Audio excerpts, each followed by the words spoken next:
The time is 13:59, Thursday the 19th of July. This recording is for candidate number 4005, Gabriel Del Rosario. Come in.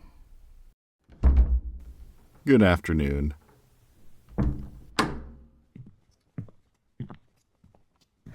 Good afternoon. Have a seat, Gabriel. Thank you. As you know, this interview is for us to check if your personality is a good fit for the role of a diplomat. I don't want you to stress, although you don't look stressed, but just think of it as a friendly conversation. Of course. All right, then let's get into it. As a diplomat, you're going to be working with other diplomats. There may be instances where you don't agree with your peers and may feel that some decisions have been made over your head. How would you deal with the unfairness in this situation? Well, that just means I have to dial up the charisma, right? Assume that you cannot convince the room to accommodate your feelings no matter how hard you try. As a diplomat, I will have to deal with situations that seem impossible to solve so naturally. But in all seriousness, I think I would have to figure out why they excluded me in the first place.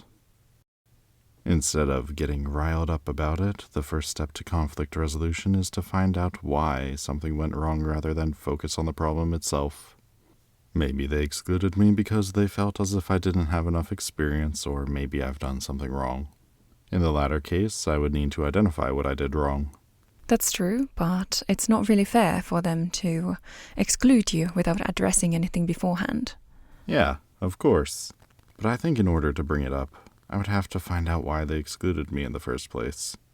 I could either ask about it directly, or if I think I've done something wrong, I should take the time to reflect and retrace myself, just to see if I've done something to offend someone.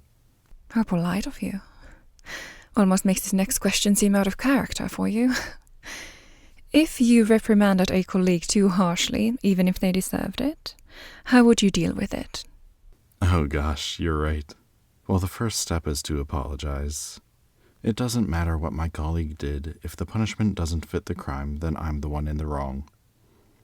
And yes, as a diplomat, I might need to make sure that people present themselves properly, but I don't have the right to reprimand someone so harshly it feels demeaning. That absolutely warrants an apology, compensation of some sort depending on the context, and again, reflection on my part. You seem to be a very reflective person, something that other diplomats could afford to take up. Well, I suppose you have to reflect if you want to be a diplomat. It's necessary to be aware of other people's feelings and take them into consideration. If I don't know the effect my actions have on people, then how can I keep the trust of so many people who look up to me? This interview was for candidate number 4005, and his total score was 16 out of 20 points.